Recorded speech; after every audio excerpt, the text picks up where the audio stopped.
Welcome to the Growth Whisperers, where everything we talk about is building enduring great companies, companies that last, companies that endure, companies that people actually enjoy working at and owning.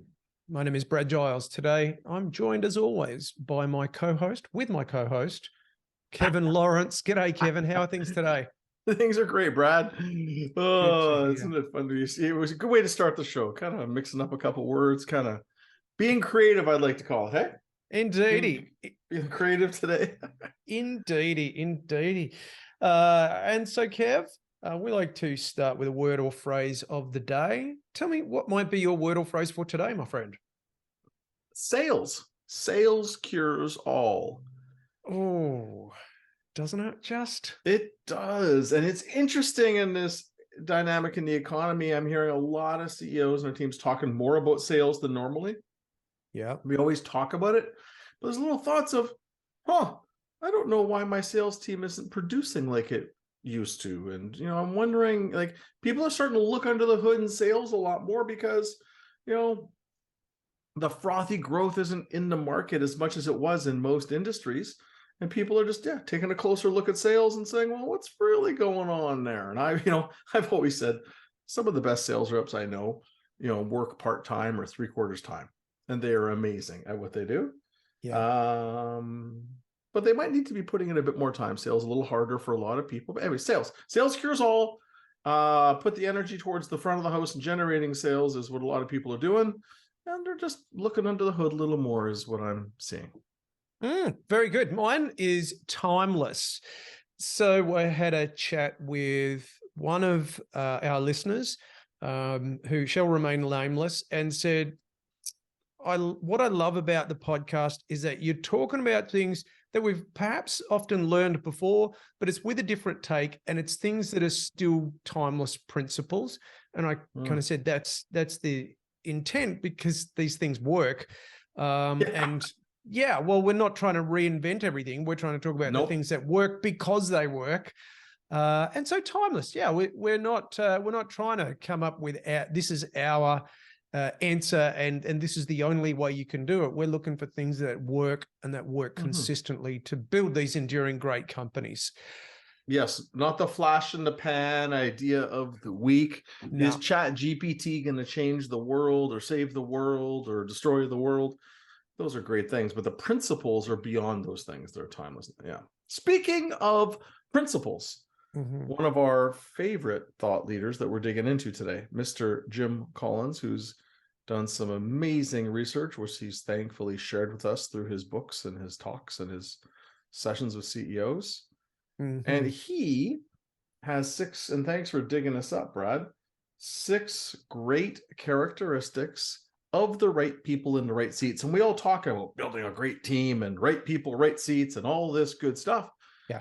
And, it's a great concept, and we know it makes a massive difference. And we often refer to it as A players or high performers or whatever the heck you want.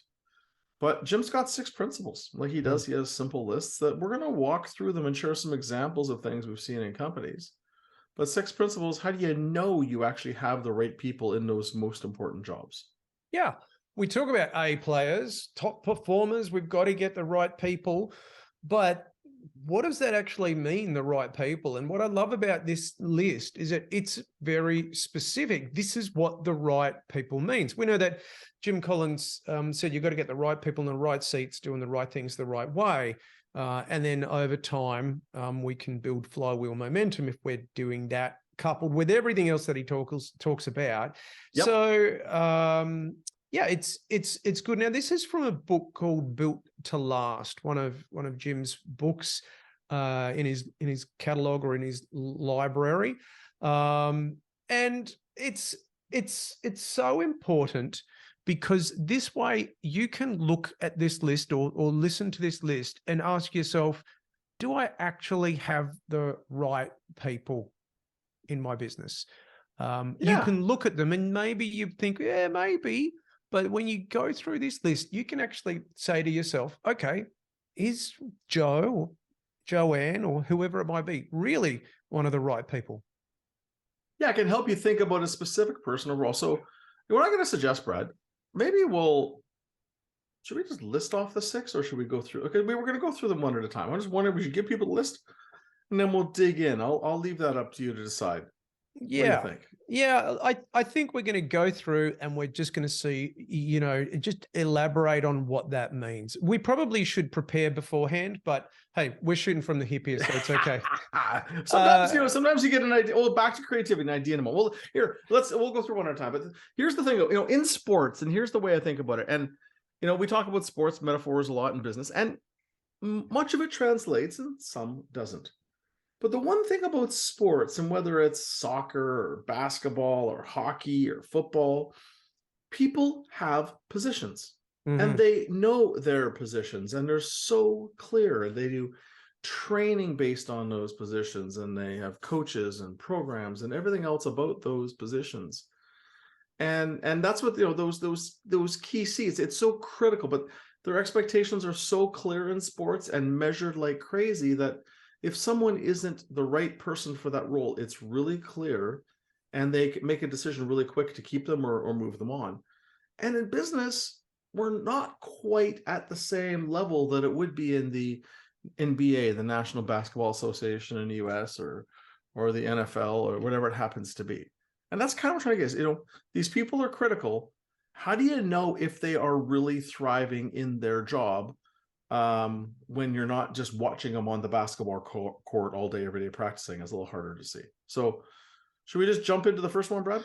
Let's do it. So the right people fit with the company's core values. This is number one. This is something that we talk about quite a lot here, Kev. Core values. It's almost like a freebie. It's almost a freebie. We've talked about this so many times. It's critical. But yeah, go ahead. Yeah. Yeah, but it is critical, and we should keep talking about it because core values make a difference. We've got countless stories about companies who maybe didn't know what their core values were, articulated, or them perhaps rediscovered those core values, and then looked and measured people against those core values. But what's important here is that you can't get people to align with your core values. You can't change people. No, you can play at the edges, but this is about hiring and onboarding. People don't change what they value. Yeah, and the key thing is you got to pick the right people to start with. And it was interesting. I was with a client last week. I won't say the city because I don't want to give away the details of the story, but I was with a client last week in another country. And we have a person that we brought onto the team. Now, this is a hardworking, high-performing team, down to earth as it gets. Yep. And not flashy by any means. Well, it was interesting. I got a ride back to the airport with one of the execs one day, this new guy that had been hired. Unfortunately, he didn't go through the proper hiring process. He just sort of got slid in. But as I'm sitting there and I'm noticing, he's got a lot of really fancy stuff. I like nice things. I've worked a lot in luxury, and I appreciate luxury goods. Not a problem with them. But, we're in the office and he's got his Louis Vuitton wallet and key fob. Like, this is a company. Now, if people would, if some of the women might have their Louis Vuitton bags that they wear on the weekends, but in that work environment, there's none of that. Yep. I've been in other companies where that's common, but in this company, it isn't. So he's got his, his fancy wallet and stuff. And this is a company where the execs drive, GMs, Toyotas, regular mid-market cars. No, people aren't driving fancy cars. Turns out this guy in the office, he was driving his Maserati to work every day. Now, I like nice cars. I appreciate those cars. But that's, in a company like this, that's not the kind of car you drive to the office. So he had all kinds of other issues. But generally, he was very much a flashy, shiny, type. And that just, at the core of who he was, that didn't match the DNA. He could have been great at his job, and it still would have been an issue because that's off culture, and there turned out to be lots of other weird stuff after we let him go. And you're not going to change that about a person. That's who he is. That's what they value. And the values, the right people fit with the company's core values. It's you've got hard to pick up what car they drove to the interview in, in a job interview. Did they drive in the Toyota or the Maserati? But there are definitely things that you've got to pick up, and those people will stand out. And the quicker that you act on it, the better. So let's move on to. And let me be clear. I want to make a point though. In a different company, if everybody drove Range Rovers and Maseratis, the person who loved to drive the Toyota also might not fit. So please, it's not about the cars that people drive or the clothes that they have or the jewelry. It's not about that. It's about it being in alignment. And that's just an easy visual example. So please, it's not good or bad. It's about what the company's about and what the people in the company value to create a kind of a cohesive, aligned team. Yeah, every time you bring a new person onto a team, the team fundamentally reinvents itself. And you want that reinvention to strengthen or to be aligned with the values, not a complete mismatch. It's critical. I want to make sure it's really clear for people that it's now. I worked at another company that everyone did drive Range Rovers. The whole team drove Range Rovers. The problem was the guy that drove the Ferrari to work, right? Because it was taking it too far.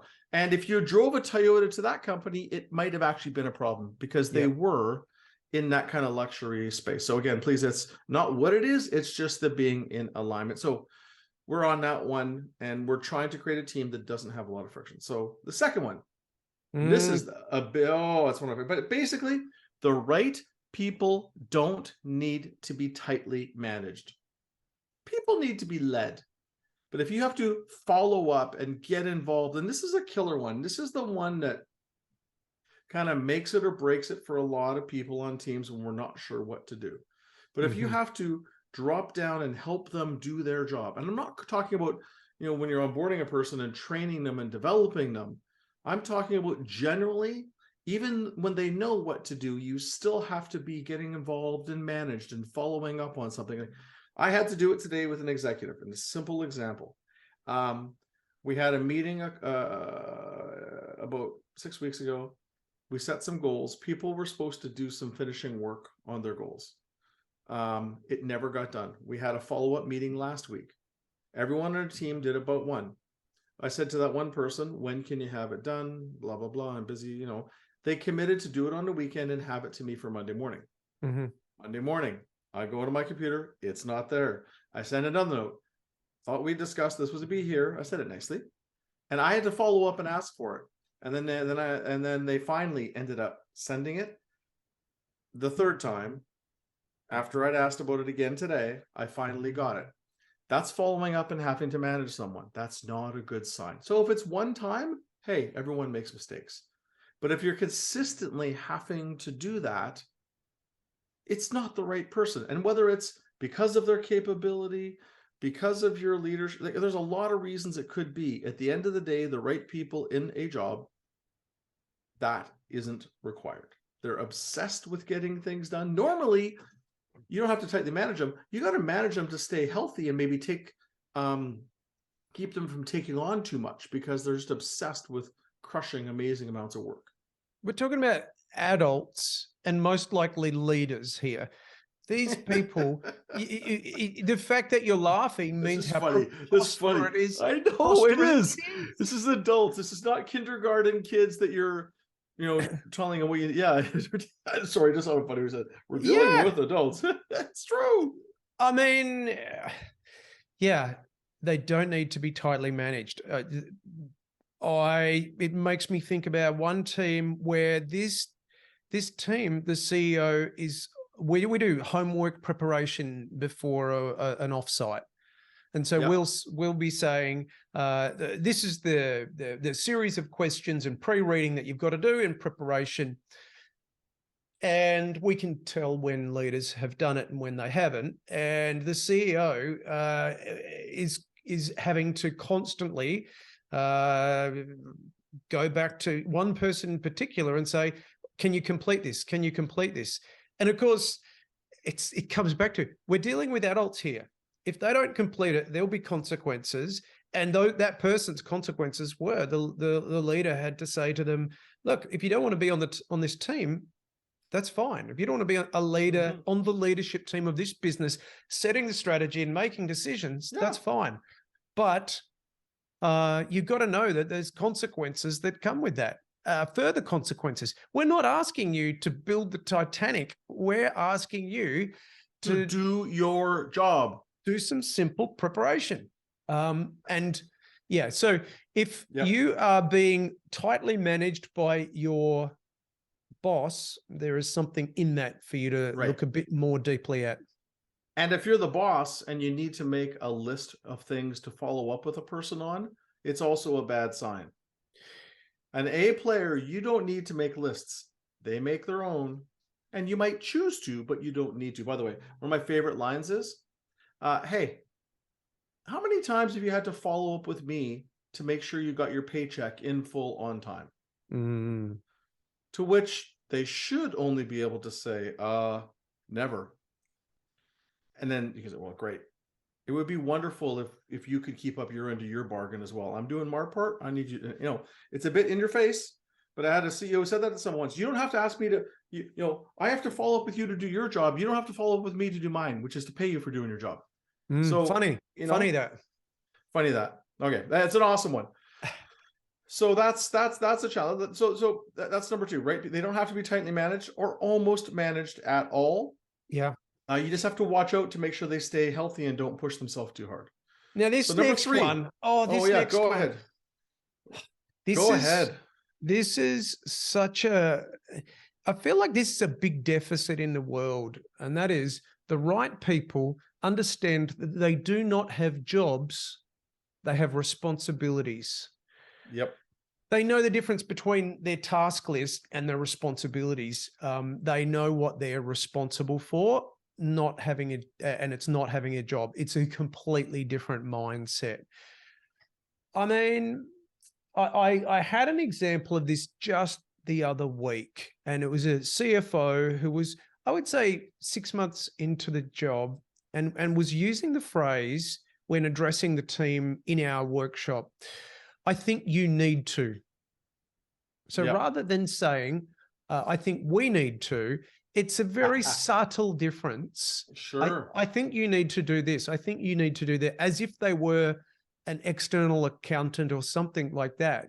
Now like they're not on the team. Like they're not on the team. Like they don't have the responsibility. Yes. Yeah. So if you look at people in your team, do you think that they have a job or do you think that they have a responsibility? And what do they think? And what is when someone's got a responsibility, most of the people in the exec teams we work with have responsibility. And if they think it's a job, usually they don't get there or they sure don't stay there. But when it's a responsibility, you'll stay up at night. You'll get up early. So it was interesting. People make excuses in meetings all the time. And I remember I was having a conversation with a CEO last week. And it was a morning that I was behind. I had a busy week. I was traveling. And I had to get up at 6 and start working at 6:30 on to get a project. And normally I like to start my day and, but I skipped my workout and started cranking on to work earlier to get things done. And then I'm on a call and the executive makes an excuse of not getting something done. Like I want to freaking kill him. Yeah. Like, hey, if I can get up and self-sacrifice at times to do my job, you can do yours. Now, I didn't say it. Smart enough not to do that. But it's like, when you have a responsibility, you're going to make it happen. And an excuse is not even, you can't even contemplate making an excuse because it would be wrong. Yeah. Because you feel deeply responsible. Just no different than raising a child or something like that. You're just, anyways, I get fired up about this one. So yes, these people have responsibilities and you can see it in their actions and their commitments. And if they do miss, man, they're upset with themselves, which takes us into number 4. It does. The right people fulfill their commitments. And at the end of the day, they do what they say they're going to do. They find a way and they will stay up late. They will get up early. They will work the weekend. They will ask for help, but come hell or high water, they get it done. And I say, you can count on them. Yeah. They're going to get it done. And the thing at the root of this, these are the people you want on your team because they don't let your customers down. They don't let you down. They don't let their teammates down. It's interestingly, we start going into an exec team, we see all kinds of people who are very nice and persuasive and everything else. And, and I've just I've learned over the years to become loyal to performance, i.e. that's delivering. And we just give people tools. Like we have the right scorecard by exec for what they're going to deliver every quarter. We have their KPIs and their goals and how they're going to produce, and their talent review and how they're going to develop their team. And we just red, yellow, green everything just to make it visible. And at the end of the day, if someone has a bad quarter and gets a bunch of red, that's understandable. Maybe they'll learn and get better. But you can see over time, I evaluate executive teams for how they produce based on what they say, which is this. Do they deliver what they say they're going to do? Or do they back up the excuse train? Yeah. More than just occasionally anyways. We've got in the roles that we play, we've got a great deal of pattern recognition about people who commit to priorities and how many of those are they consistently executing, and they commit to KPIs. One of the really important things about this, again, the headline is the right people fulfill their commitments, is that they don't overcommit.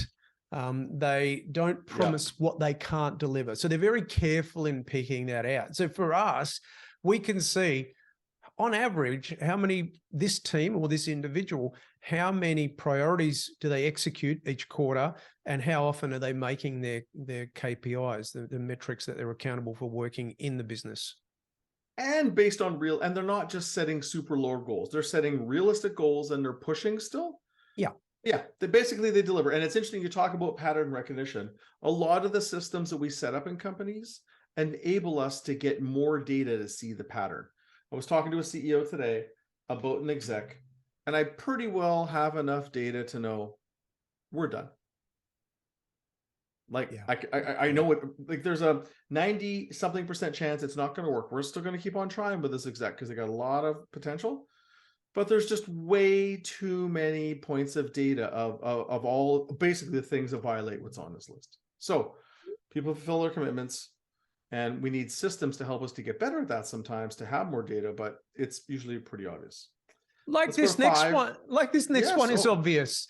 The right people are passionate about the company and its work. They're passionate. They're not just saying, oh, this industry, we're not really that excited about it. Now, it doesn't mean that they need to be excitable people, but it does mean that they're excited about the industry. And it might not be about the industry, but they are excited about what we are doing for whatever reason that is. Yes. Because if they're not passionate about the company, the team, the leaders, well, it's very hard for them to get some of these other 5 things to be effective for them. And that belief and that energy is contagious. Yeah. And that spills over onto people. So at the end of the day, they're passionate in their own way about something about what the company is doing. Mm-hmm. And it's obvious. And that's why we continually help, and reinforce culture and instill culture. And basically, either they're adding good energy into what we're doing quietly in many cases, not necessarily just the extroverts, but their energy and their passion and their commitment is showing up and adding to what they're doing, because they want to be there, and they're getting something out of it more than just money. And this is how the company's purpose can be understood and used. And so when you talk about the core purpose of the company, either with a candidate or a person who's already there or in their onboarding, when you're talking about the core purpose, and you're perhaps talking about core purpose stories where people have lived the core purpose, how does the person relate to that? Are they a bit ho-hum, or are they getting a bit excited about that? Yeah.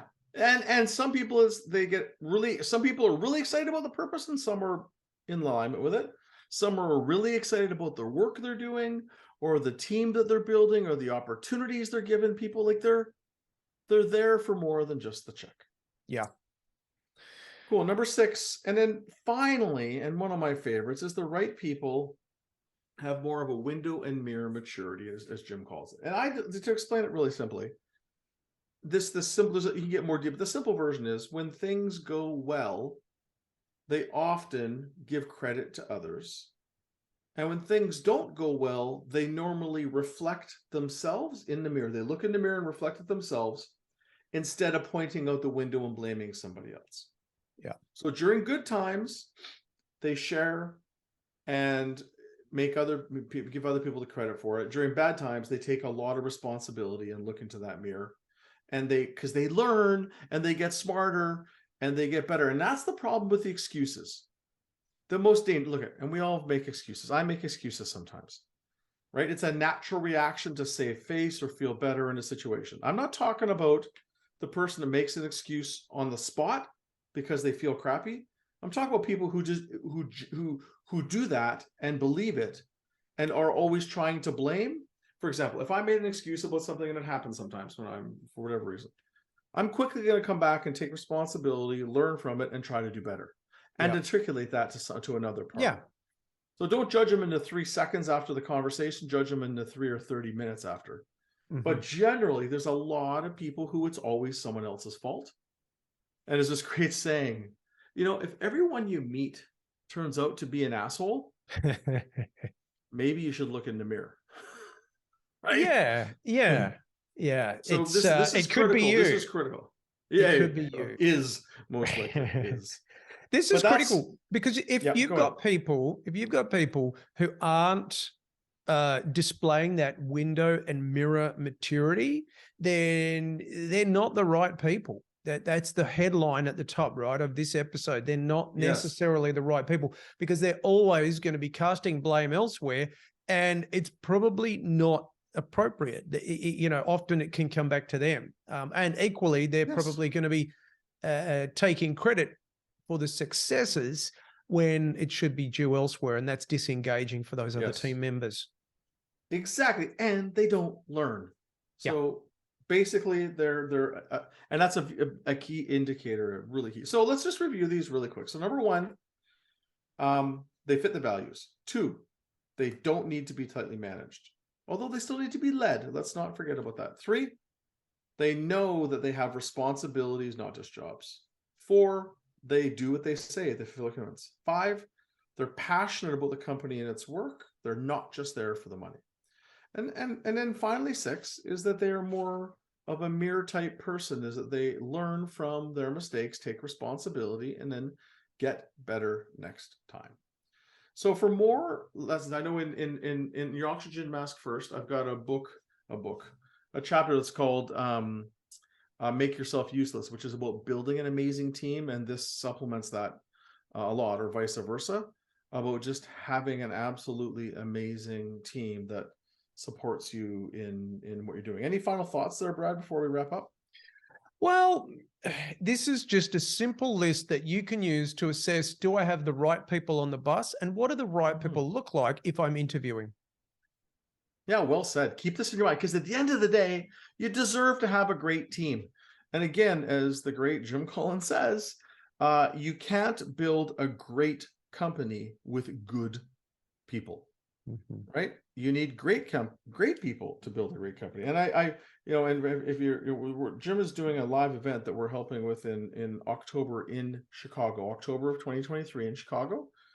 And if you're interested in bringing your team to work with Jim one-on-one, it'll be a spectacular event. He is the absolute master, and very grateful for the great thought leadership and research he has done to put into our hands so we can help our clients build enduring great companies. All right, well, thanks for listening. This has been the Growth Whisperers with Kevin Lawrence here in Vancouver, British Columbia, Canada, and Brad Giles down in Perth, Australia. If you haven't subscribed yet, please do and give it a rating. For the video version, youtube.com and search the Growth Whisperers. You can see our smiley faces. Brad and I both put a lot of energy into our newsletters and a lot of resources on our sites, and we're here to help. We have people on our teams that can also help you if you would like. Brad is evolutionpartners.com.au, and my firm is lawrenceandco.com. Hope you have an awesome week, and remember and keep in mind that you deserve to have a team of the right people in the right seats, and it's just a matter of working on it and finding things like these principles to help you get there. Have a great week.